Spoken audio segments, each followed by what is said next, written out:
자,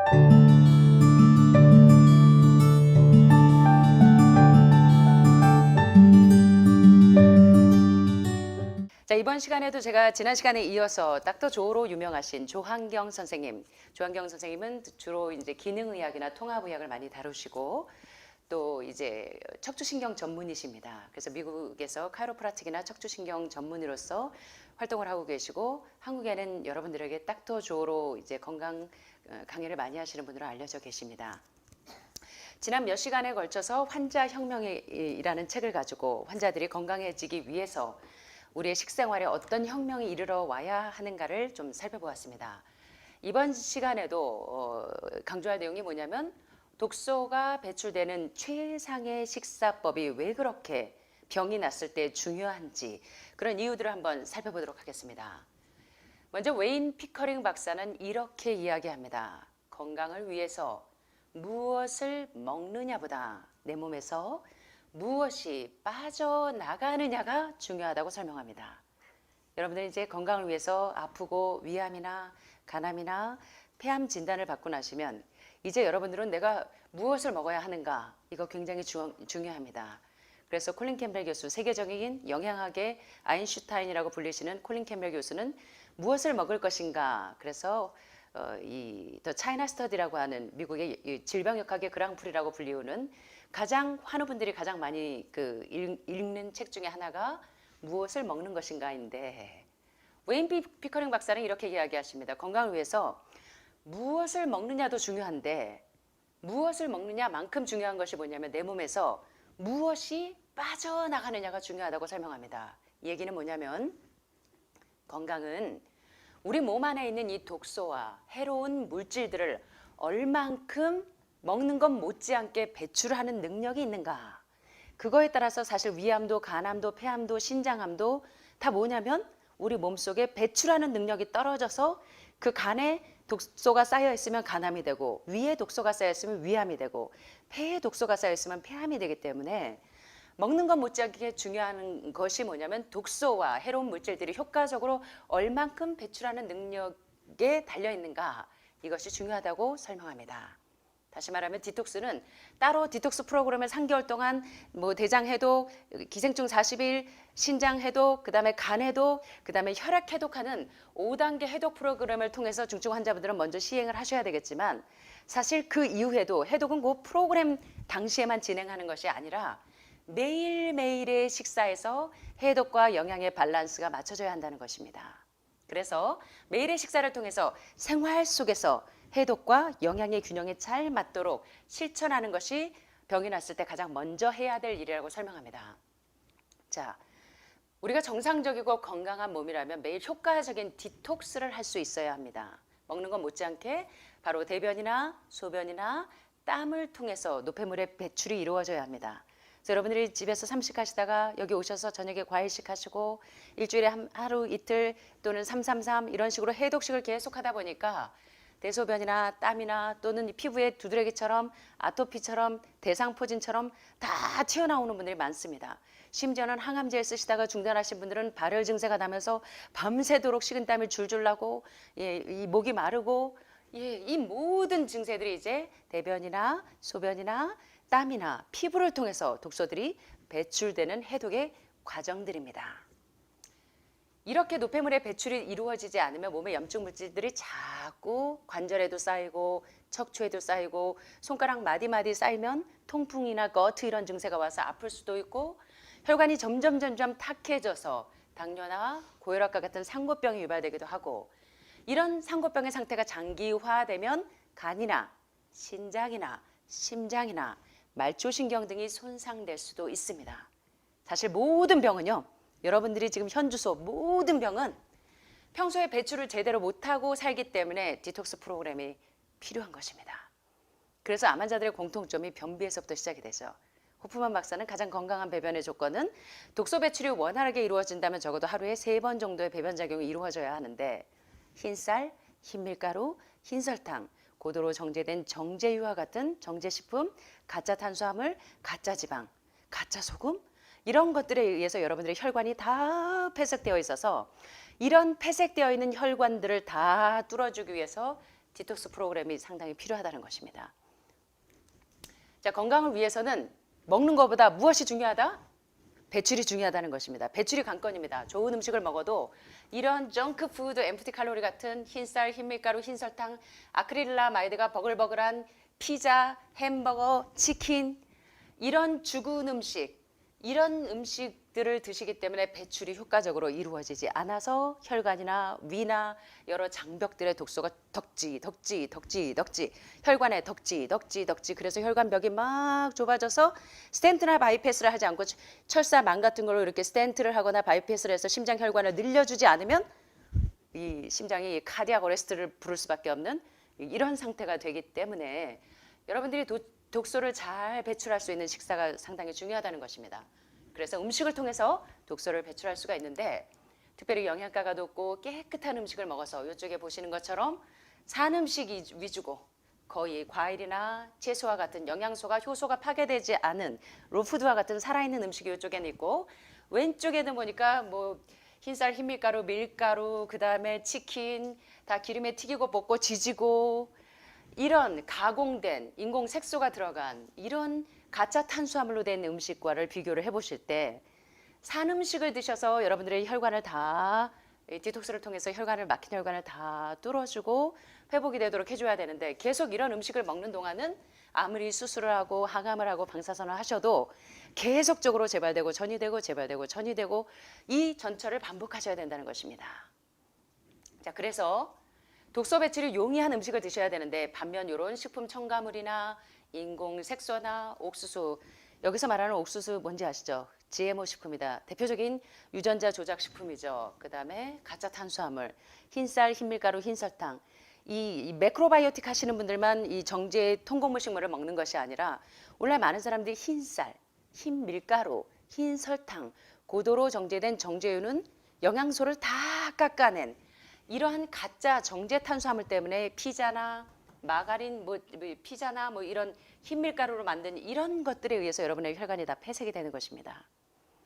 그래서 이러한 정제 탄수화물, 가짜 탄수화물과 정제식품, 이런 가짜 가공된 식품들의 음식을 꾸준히 먹고 약물을 장기 복용한다면 여러분의 간은 제대로 해독하지 못해서 늘 독성물질이 여기저기 여기 축적되어 있어서 이 독소가 배출할 겨를이 없어서 여러분의 몸이 도미노처럼 계속적으로 대장이 폐색되면서 계속 이 간, 신장 싹 다 초토화가 되어서 이제 여기까지 오시게 된 겁니다.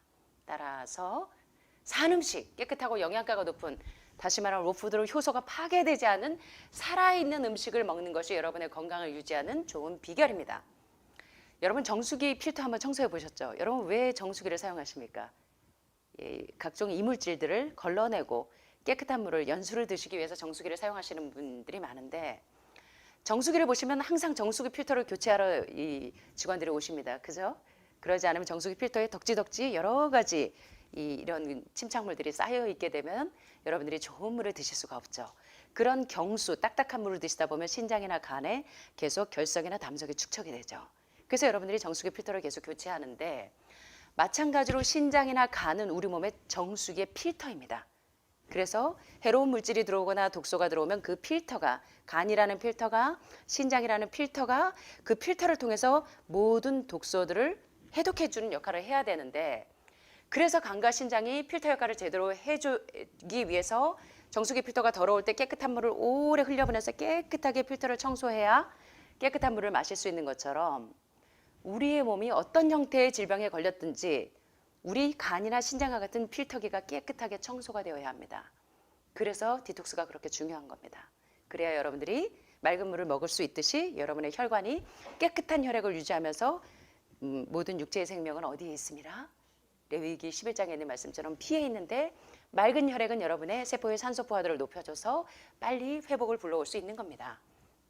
특별히 만성질환 환자들은 식단부터 바꾸지 않으면 다 소용없다고 이야기합니다. 자, 당뇨에는 뭐가 좋대? 모링가가 좋대. 당뇨에는 계피가 좋대. 물론 특이 식물들이 그 질병에 효과적으로 작용할 수 있습니다. 그런데 이런 광고에 자꾸 현혹될 것이 아니라 어떤 병이 있든지 질병이 있다면 첫 번째 여러분들이 하셔야 되는 일이 우리 몸에 있는 독소를 어떻게 빼낼 것인가가 주 관점이 되어야 합니다. 자꾸 뭘 먹고 뭘 잘라내고 이렇게 해서 질병을 고치려고 하지 마시고 내가 왜 병에 걸렸는지 원인을 찾아내셔야 합니다. 그게 1번이 뭐냐면 우리 몸에 있는 체내 독소를 빼주는 겁니다. 열이 날 때도 설사를 할 때도 두드레기가 날 때도 대상포진이 왔을 때도 자, 이 독소부터 먼저 빼내는 국리가 1번입니다. 음식을 소화시키고 에너지를 만들어 사용하는 과정에서 화학적 폐기물이 생기는데 이것을 몸에 계속 쌓아두고 있다는 것은 생각만 해도 찝찝하지 않으십니까? 여러분은 방 청소는 열심히 하시고 얼굴에 얼룩은 열심히 지우시는데 우리 몸속과 혈관에는 온갖 독소들이 다 축적되어 있다고 생각하시면 그래서 문 선생님이 5단계 해독을 하는 동안 한 달 동안 어디서 이 많은 이 독소들이 빠져나오는지 모르겠다고 정말 늘 감탄하셨던 거 여러분 들으셨죠? 그 다음에 이제 그 간 청소하시고 할 때 뭐 담석들이 막 초록색 담석들이 막 쏟아지는데 야, 내 몸이 정말 쓰레기통이었구나. 내 몸이 정말 하수구였구나. 그런데 그 하수구에 있는 독소들을 다 빼내고 나니까 건강 레벨이 올라가기 시작합니다. 여러분의 막힌 혈관들이 뚫리니까 심장질환이 해방이 되고 여러분의 막혀있는 위에 간 문맥에 축적되어 있는 모든 독소들이 이제 해독이 되면서 녹아내리기 시작하니까 그때부터 건강 레벨이 올라가기 시작합니다. 암이나 당뇨나 고혈압 약을 복용하면 그 약들 역시 디톡스 대상이 된다는 것을 기억하셔야 합니다. 여러분들이 오랫동안 드셨던 항암제 또는 상고병 약들, 고혈압 약들, 당뇨 약들, 심지어는 비타민이나 영양제나 건강보조식품이라고 할지라도 음식을 이렇게 건강식으로 잘 드시면서 아직 지금 여러분들은 웬만한 미네랄들이 흡수가 안 되고 대장 폐색이 심하시기 때문에 다 영양소가 빠져나와요. 특별히 이제 부갑상선이나 갑상선이나 여러분들 몸에 있는 중요한 면역기관들을 절제해내신 분들은 이런 영양소들이 흡수가 안 됩니다. 그래서 당분간은 여러분 비타민이나 칼슘이나 이런 마그네슘과 같은 영양제를 보충하신다고 해도 근본적으로 살아있는 음식으로 영양소를 흡족하지 않으면서 보조적으로 쓰시는 것은 도움이 안 된다는 것입니다. 지금은 어쩔 수 없이 여러분들이 이런 영양소들을 쓰셔야 하지만 그래서 하루 두 끼 패스트푸드나 가공식품을 드시면서 비타민과 미네랄을 아무리 드셔봐야 도움이 안 된다. 말 그대로 건강보조식품이지 대체 식량이 아니라는 것입니다. 자, 여기 재미있는 그림이 있습니다. 자, 그렇다면 효과적인 독소 배출을 위해서 웨인 피커링 박사가 제안하는 독소 배출의 효과적인 식사 방법은 무엇인가? 참 희한하죠. 이 더글래스 그레이엄 박사나 이 암 전문가들 또 산 음식 죽은 음식의 저자이신 더글래스 그레이엄 박사는 8.11 식사법을 기억하세요. 많은 운동선수, 올림픽 씨름선수 뭐 하여튼 건강을 최상으로 유지해야 되는 많은 사람들의 식사법을 보면 천연 탄수화물인 과일과 채소가 80%, 10% 단백질, 10% 지방질의 식단을 유지합니다. 그렇게 해서 최상의 건강식을 유지하는데 자, 이제 이 효과적인 독소 배출을 위해서 많은 박사님들이 제안하는 방법들이 참 비슷합니다. 희한하게 결론이. 자, 이제 건강한 사람들이 실천해 볼 만한 독소 배출 식사법입니다. 영양 균형을 위해서 단백질, 탄수화물, 지방, 전분, 유제품을 골고루 함께 먹는 것은 자, 여기 그림이 있는 것처럼 이게 가스차인지 휘발유차인지 디젤차인지 신호를 알 수가 없어요. 정체성을. 이 차에는 지금 가스도 휘발유도 알코올도 디젤도 연료로 사용하고 있습니다. 자, 그렇게 되면 이 차가 가다가 멈추고 망가질까요? 잘 운행이 될까요? 예, 이 차는 가스차인데 여기다 디젤 넣고 알코올 넣고 휘발유 넣으면 이 차가 제대로 운행이 됩니까? 어떠실 것 같으세요?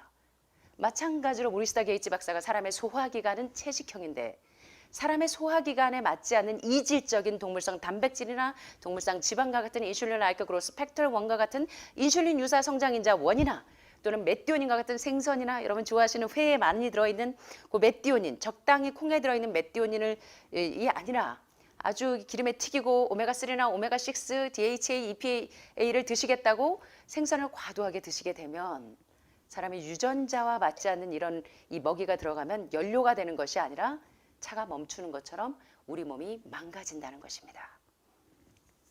자, 그래서 자동차에 가스, 휘발유, 알코올, 디젤 등을 섞어서 주유하는 것과 건강해지기 위해서 단백질, 탄수화물, 지방 골고루 섞어 먹어야 한다는 것은 같은 이치라는 것입니다.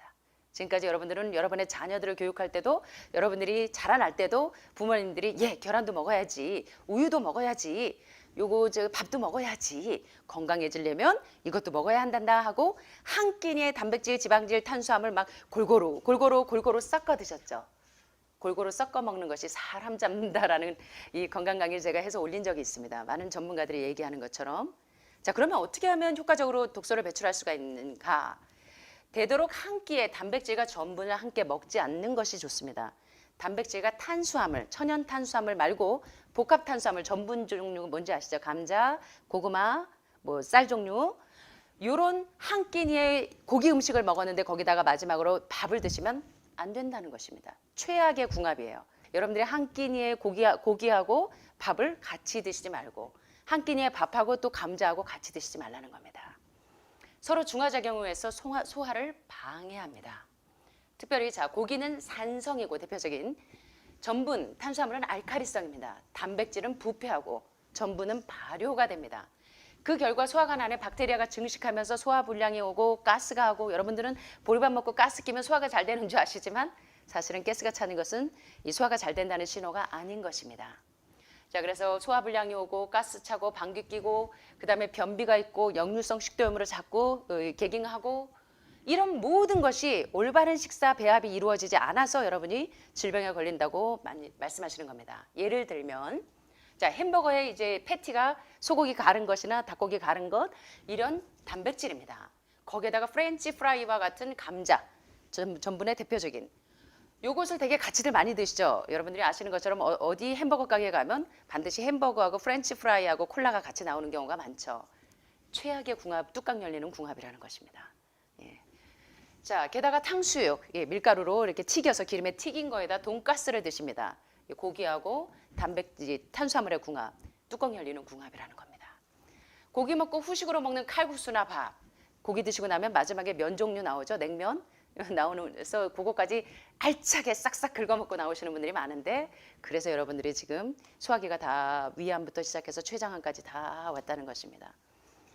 자, 질병이 났을 때는 원인부터 찾으셔야 합니다. 그 원인을 제거해야지 여러분들이 이 근본적인 레디칼 리미션 상태로 들어갈 수가 있습니다. 자, 단백질은 소화 시간이 더 걸리기 때문에 단백질을 먼저 먹었을 때는 3시간 후에 전분을 먹는 것이 좋고 아침, 점심, 저녁 골고루 먹는 것이 아니라 아침에 시금치, 콩나물, 뭐 무나물 그걸 한꺼번에 다 섭렵하려고 욕심내지 마시고 종류가 하늘마을이 다양하게 나오는 것은 여러분의 식성에 달라서지 여러분 한꺼번에 그걸 다 드시라고 내는 것이 아닙니다. 그래서 아침에 콩나물, 무나물, 시금치 나물이 있으면 그중에 한 가지만 드시면 돼요. 자, 아침에 시금치를 드셨으면 점심에 무나물을 드시면 됩니다. 각기 지혜롭게 다른 음식을 드시면 돼요. 대신 한 끼니에 서너 가지만 단순하게 드시는 연습을 하셔야 합니다. 단순하면 할수록 건강이 빨리 회복됩니다. 게다가 여러분들이 이제 더글라스 그레함 박사나 많은 로푸드 전문가들이나 많은 의학 영양 전문가들 이제 되게 암 전문가들이 나중에 의학 영양으로 돌아가시는 분들이 많습니다. 영양의학 학도로 변하는 이유가 많은 자기들이 암에 걸리면 결국은 마지막에 항암이나 방사선 수술을 안 하고 되게 영양의학 쪽으로 눈을 뜨시는 분들이 상당히 많으시죠. 그 이유가 You are what you eat. 당신이 먹은 그것이 당신의 몸을 구성하고 당신이 먹은 그것이 당신의 이 마인드 컨트롤을 유지한다는 것입니다. 내 품성을 구성한다는 것입니다. 내가 지금 몸이 아프면 내가 왜 몸이 아프게 되는지 내 먹는 것부터 점검하셔야 합니다. 예, 그런데 자, 그래서 이제 천연 탄수화물을 이제 80%를 되게 드시는데 그게 천연 탄수화물의 대표적인 과일과 채소죠. 근데 과일을 다들 잘못 드세요. 그래서 자꾸 가스가 차고 화학작용이 일어나고 대표적으로 당뇨병이 생기고 고혈압, 고혈당, 고지혈증이 생기는 겁니다. 자, 그래서 음식물의 식사법이 그렇게 중요해서 하늘말의 식탁에 여러분들 이렇게 보면 음식 먹는 순서 1, 2, 3 있습니다. 1번이 뭡니까? 단백질. 1번이 단백질? 네. 2번이 지방? 네. 3번이? 예. 사실 이제 같이 있을 때는 이런 구조로 먹지만 사실 단백질과 탄수화물의 궁합은 좋지 않기 때문에 한 끼니의 단백질을 드셨으면 그 다음에 탄수화물을 드시는 게 좋습니다. 이제 그걸 잘 이해하시면 좋겠고요. 과일 먹는 게 상당히 중요합니다. 여기서 이제 의견들이 상당히 많이 분분합니다. 전문가들이. 많은 분들이 후식으로 과일을 먹기 때문에 자꾸 가스가 차고 온몸에 음식물이 부패가 되고 여기가 부패 식당이 돼서 이 썩는 식당이 되는 겁니다. 자, 그래서 후식으로 과일을 먹는 거 부패 식당이었는데 부패 식당. 음식물이 썩는 부패하는 식당이 되면 안 되겠죠. 예. 자, 그래서 과일당은 소화가 쉽게 일어나요. 왜 과일을 후식으로 먹지 말아야 하는가? 그거에 대한 이해가 정말로 필요합니다. 왜냐하면 여러분들 식사법에서 60%에서 80%는 천연 탄수화물인 과일과 채소로 먼저 배를 다 채우신 다음에, 다시 말하면 배출이, 독소 배출이 원활한 음식으로, 산 음식으로, 효소가 파괴되지 않은 음식으로 여러분의 막힌 혈관들을 다 뚫어주면서 미네랄이나 비타민이나 칼슘이나 마그네슘과 같은 모든 영양소가 빠져나오지 않고 흡수가 되게 하기 위해서는 식사법이 상당히 중요합니다. 자, 그런데 과일당은 소화가 쉽게 일어납니다. 위가 아닌 소장에서 소화가 됩니다. 식사 후에 디저트로 과일을 되게들 많이 드셨죠. 밥 먹고 꼭 이제 엄마가 가셔가지고 사과도 깎아오고 바나나도 깎고 오렌지도 깎아갖고 오셔서 디저트로 과일 먹는 것이 대부분의 습관입니다. 그렇지 않습니까? 여러분 되게 그러셨죠? 이게 여러분의 몸에, 온 몸의 영양소들이 썩게 만드는 주 원인이었습니다. 자, 과일은 언제, 식사 후 디저트로 과일을 먹으면 위장에 다른 음식들과 함께 갇혀 있습니다. 조금 과장해서 소화되기 전에 썩기 시작합니다.